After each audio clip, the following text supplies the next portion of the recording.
So what I'm going to do with you, I'm going to show you the easier way. Now this is not as much of a demonstration, so I'm going to go da-da, we're now going to do the far easier way using this, but it's not da-da because we're going to wrong the first time. So, we're going to look at the area of a region between two curves. This is super duper useful. I mean super duper useful. Now all you do is this. They do it very mathematically. I'm going to show you the geometry of the rule. So what they say is if you've got two curves like this, if you've got curve fx and gx, you can find the area between those curves by doing fx minus gx. Now that's correct, but can I show you just a slightly different way? Look at the picture of it. If I want to do, and I apologise for my bad drawing, if you want to find this little bit here, you could find this bit below the f curve, couldn't you? You could then find this bit under the G curve, and what could you do to both of those to get that? So imagine you've got all this area, and then you've got the bottom area. What happens after if you get the big area minus the bottom area? What are you going to be left with? That area. So that's the way of doing it. Ultimately though, to find the area between two curves, we minus them. It's that easy. And the cool thing is, if you accidentally do it the wrong way around, instead of getting a positive area, what will you get? Negative, you state that, and the area is reversed and you get away with it. So it's the greatest math trick ever. We can just do the absolute value of it. So some people really worry about whether we do one minus the other. I'm actually a bit OCD about this, so I do like to minus the top one from the bottom one. So if you see here, it's always the one that's above minus the one that's below. Let's do one together and show you. It's not that bad, is it, Imogen? Because you've just done one, haven't you? Yeah? It actually makes it easier than what we were doing, doesn't it?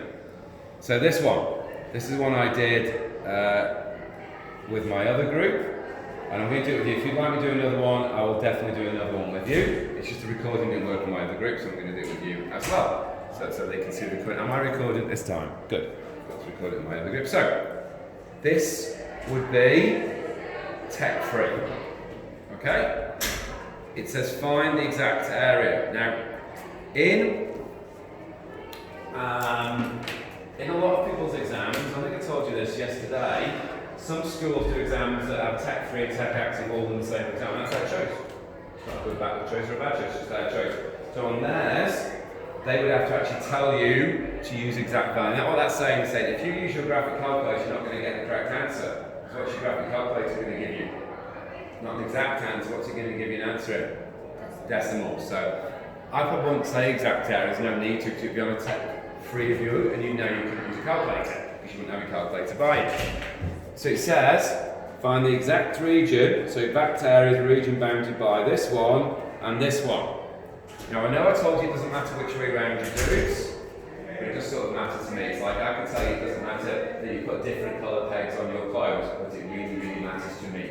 I'm just annoying to Mrs. Badley and myself. So yes, I'm telling you something I'm going to do because it does bother me. It doesn't matter on my note. So I very quickly sketch it. And I know that a negative x squared graph is a sad face. And I know that x plus 4 is just like that.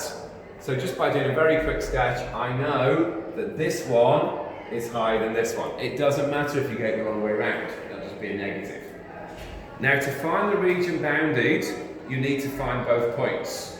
So you need to find this point and this point. So to find the 2 points, you can do what I was showing you before. To find the points, you can say it's when that equals that. Isn't it always to find 2 points? They won't give you horrible ones.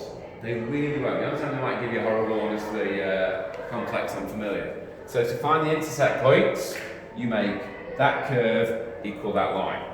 And then what you do, you very carefully arrange it. Now, 2 of my other class got this incorrect when they rearranged it because they rushed.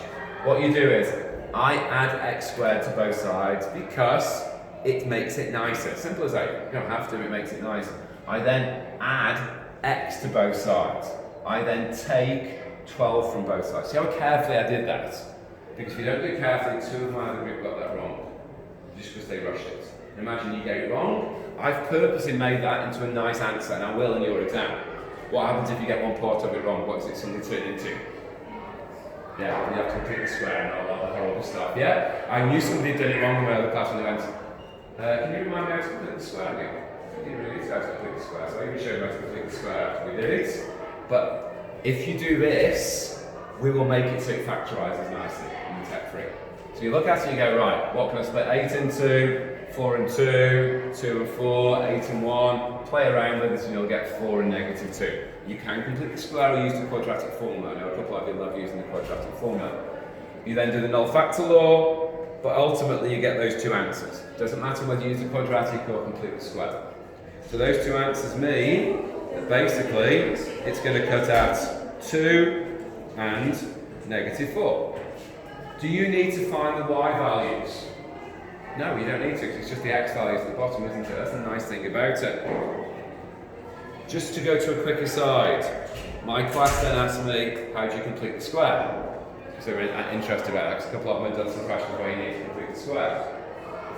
Let me just remind you just for a second, there's no need to complete the square in this, it's just quite good fun. I do like completing the square. You probably disagree with me, but I do.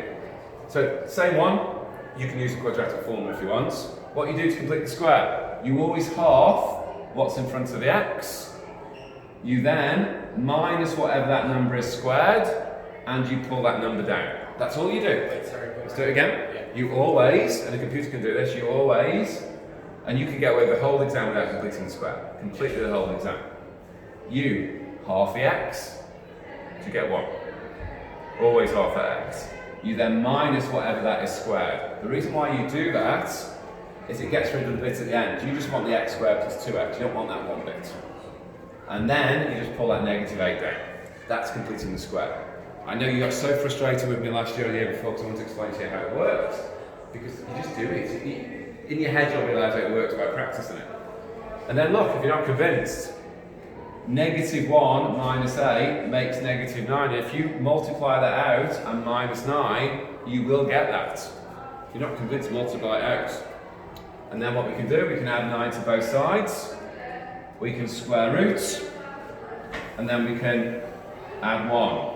So 1 plus 3 is 4, 1 minus 3 is negative 2. Basically, don't worry if you don't understand it or not, do we get the same answer? Yes. Yes. Could we use the quadratic formula? Yes. Am I always going to make it nice and easy so you can just factorise it? Yes. Except if it's on a non-calculator. If you stuff up, moving your x's around, are you going to have a really hard one to do? Yes. So be very, very, very careful with that. Do you mean when it's on a calculator you make it hard? When it's tech free, I'll make it so it's easy. Oh, yeah. I will promise you I'll make it easy. Even for the harder questions, I'll make it easy.